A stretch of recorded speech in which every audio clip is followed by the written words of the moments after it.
In the quiet town of Ravenswood, nestled between dense forests and misty hills, lived a 14-year-old girl named Emily Harper. Emily had recently moved into the old Whitmore house with her parents, seeking a fresh start after her father's job transfer. The locals often whispered about the surrounding woods, warning newcomers to stay away after sunset. Legends spoke of a tall, faceless man who roamed the trees, watching, waiting. One evening, as Emily explored her backyard, she noticed a figure standing at the edge of the woods. Tall and thin, dressed in a black suit, with no visible face. She blinked, and the figure vanished. Disturbed, Emily shared the incident with her parents, who dismissed it as imagination. But the image haunted her dreams, and she began to feel an unshakable presence watching her. While unpacking, Emily discovered an old diary hidden in her room's closet. It belonged to a girl named Lily, who once lived in the house. The entries detailed sightings of a tall man and strange occurrences, animals disappearing, whispers in the night, and friends vanishing without a trace. The final entry read, "He comes closer each night. I hear him whisper my name. If I disappear, know that he took me." Determined to uncover the truth, Emily delved into local archives and spoke to townsfolk. She learned of multiple disappearances over the decades, all linked to the woods. Each victim had reported seeing the faceless man before vanishing. Her research led her to an old legend of the Slender Man, a being who preys on children, luring them into the forest, never to be seen again. One stormy night, Emily heard whispers calling her name. Drawn by an unseen force, she ventured into the woods with a flashlight.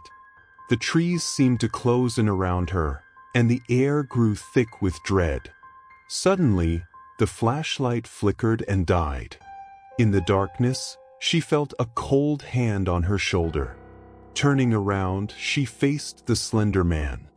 His featureless face loomed over her, and his elongated arms reached out. Mustering every ounce of courage, Emily broke free and ran, the creature's whispers echoing behind her. She stumbled upon an old stone circle, which seemed to repel the entity. Within its bounds, the whispers ceased, and the Slender Man retreated into the shadows. Emily returned home, forever changed.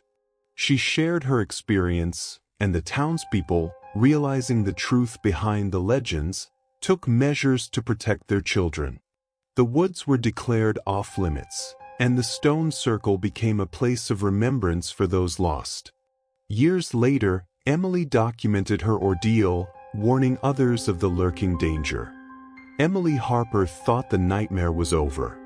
After surviving her encounter with the Slender Man and escaping the whispering woods with her life, she and her parents moved 2 towns over to escape the whispers, the memories, and the fear. But monsters, she would soon learn, don't live in forests or legends alone. Sometimes they follow. Their new home in Pinebrook was different, modern, populated, and bright.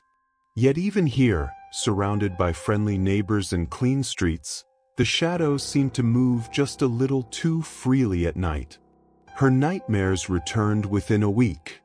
On her first weekend in the new house, Emily met Noah, her neighbor's son, a curious and quiet boy of 10.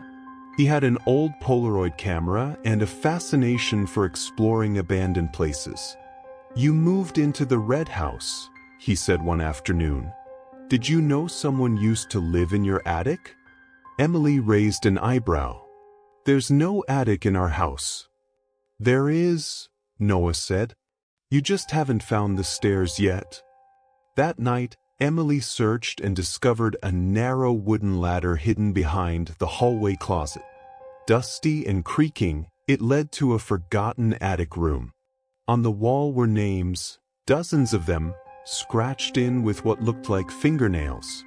The last name? Lily. The attic seemed to breathe at night. Emily would lie awake and hear footsteps pacing just above her ceiling. Her parents insisted it was the house settling, but Emily knew better. One night she heard her name spoken, but not with sound, with thought. It vibrated in her skull like a tuning fork. Emily. She shot upright in bed. At the foot of her bed, for just a moment, she saw a figure with long limbs and a hollow face melt into the shadows. Determined to understand what was happening, Emily dug into Pinebrook's local records and found something that froze her blood.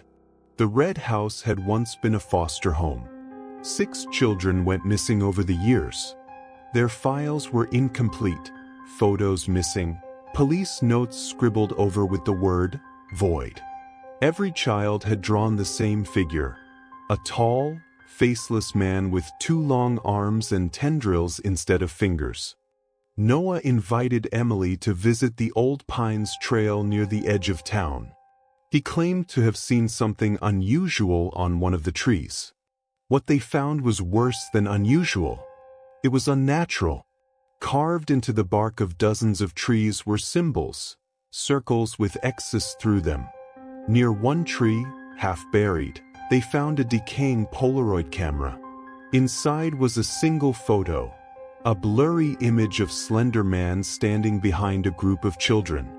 None of the children had faces. That week, 3 children from the local school went missing. Posters went up. Police sirens wailed. Fear spread like wildfire. Emily knew what was happening. She also knew she was somehow connected to it. The Slender Man hadn't just followed her. He was growing stronger. Emily returned to the attic, drawn by an unseen force. This time, she discovered a trapdoor beneath the floorboards. Inside was a rusted metal box. Within it were letters, handwritten by Lily Whitmore. They detailed her own encounter with Slender Man and how she had tried to trap him using a ritual. The ritual required sacrifice, silence, and a circle drawn in blood. The final letter was smeared with red and simply read, "He isn't alone." Slender Man was a herald, not the origin. There were others. The hollowed ones, creatures that walked with him, eyeless and mouthless, who fed on memory and thought. Emily started losing pieces of herself. She couldn't remember what her father's voice sounded like. Her mother's face blurred in her mind.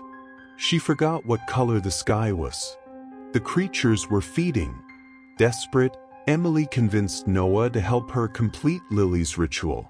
They returned to Old Pines and, using chalk, salt, and drops of their own blood, recreated the summoning circle.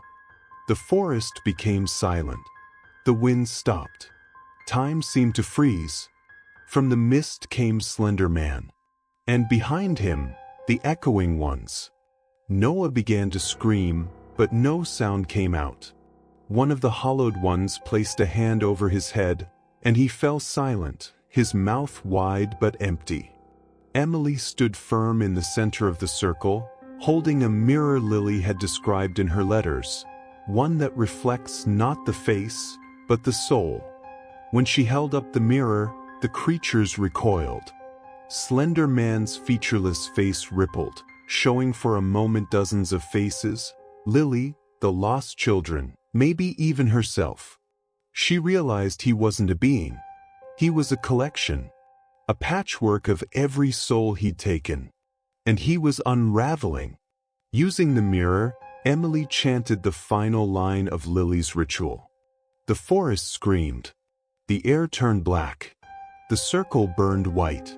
Slender Man and the echoing ones shrieked in unison, their forms twisting into smoke, then shadow, then nothing. Noah never spoke again. His eyes never focused. But he lived. Emily's parents moved again, this time to the city. But she never forgot. The Red House was demolished a year later. The lot remains empty. Sometimes, when the wind is still, people say they hear whispers from the pine trees. Scratched into the bark.